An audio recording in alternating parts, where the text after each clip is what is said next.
শুক্রবার ভোররাত, সময় তখন প্রায় 4:30। রাজবাড়ীর গোয়ালন্দ মোড়ে মেসার্স করিম ফিলিং স্টেশনে একটি গাড়ি থামান রাজবাড়ী জেলা যুব দলের সাবেক সভাপতি আবুল হাশেম সুজন। তেল ভরার পর টাকা না দিয়েই তিনি গাড়িতে উঠে চালককে দ্রুত স্টেশন ত্যাগ করতে বলেন।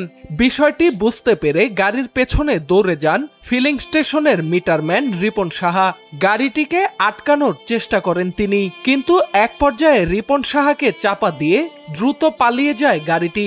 এতে ঘটনাস্থলেই মৃত্যু হয় তার। পরে সিসিটিভি ফুটেজ বিশ্লেষণ করে গাড়ি ও অভিযুক্তদের শনাক্ত করে রাজবাড়ী থানা পুলিশ।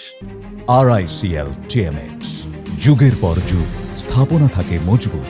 শুক্রবার দুপুরে রাজবাড়ী সদর উপজেলার রামকান্তপুর এলাকা থেকে গাড়ির মালিক আবুল হাশেম সুজন ও তার চালক কামালকে গ্রেপ্তার করা হয়। একই সঙ্গে জব্দ করা হয়েছে ওই গাড়িটিও।